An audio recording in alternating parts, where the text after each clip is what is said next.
समय पहले की बात है।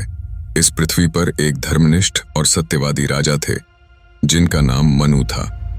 वे भगवान विष्णु के परम भक्त थे और अपनी प्रजा के कल्याण के लिए हमेशा भगवान की आराधना करते थे। हर दिन वह सूर्य नारायण को अर्घ्य देने के लिए नदी के किनारे जाते थे। एक दिन जब वह अपनी अंजलि में जल अर्पित कर रहे थे, तब अचानक एक छोटी सी मछली उनकी अंजलि में कूद पड़ी। मछली ने राजा से कहा, हे राजन, कृपया मुझे इस नदी में मत छोड़िए। यदि आप मुझे यहाँ छोड़ेंगे तो मुझे बड़ी मछलियां खा जाएंगी। कृपया मुझे अपने पास रखें।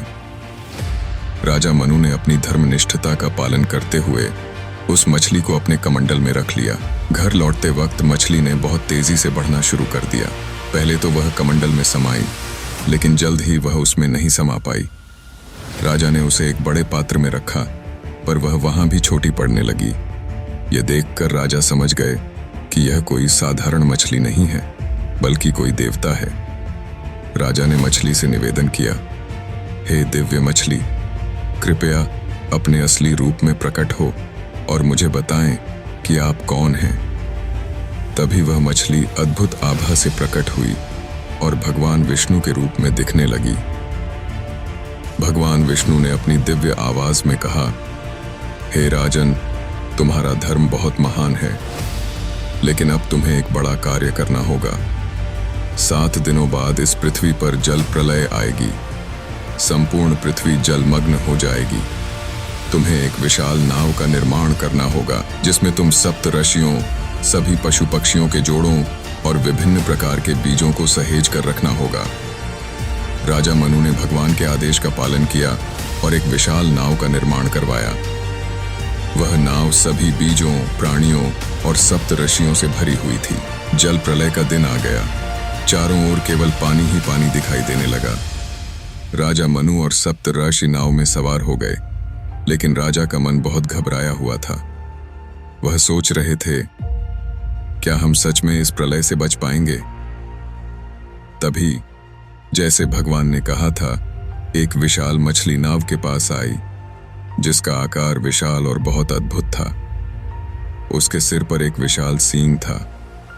यह मछली सचमुच भगवान विष्णु के रूप में थी। राजा मनु ने जैसे ही भगवान के निर्देशों को याद किया, उन्होंने वासुकी नाग की रस्सी को उस मछली के सींग पर बांध दिया। अब वह मछली अपनी असाधारण शक्ति से नाव को प्रलय की लहरों से बचाती हुई आगे बढ़ने लगी। राजा मनु और भगवान विष्णु के बीच संवाद चलता रहा।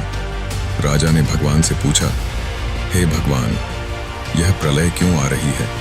क्या यह अंत है या फिर एक नई शुरुआत? भगवान विष्णु ने उत्तर दिया, यह प्रलय केवल विनाश नहीं है, बल्कि एक नई सृष्टि का आरंभ है। संसार का चक्र हमेशा चलता रहता है। जब एक अंत होता है तो एक नया आरंभ होता है। नाव आखिरकार एक सुरक्षित स्थान तक पहुंची और प्रलय का समापन हुआ। भगवान विष्णु ने राजा मनु को आशीर्वाद दिया और उन्हें बताया कि यह प्रलय पृथ्वी पर जीवन के नए रूप को उत्पन्न करने के लिए थी। लेकिन इस घटना के बाद एक और महान कार्य हुआ। अगर आप जानना चाहते हैं कि हयग्रीव के साथ भगवान विष्णु की मुठभेड़ कैसे हुई और वेदों की रक्षा में किस तरह उन्होंने अद्वितीय कार्य किए, तो हमारे चैनल पर भाग 2 का इंतजार करें।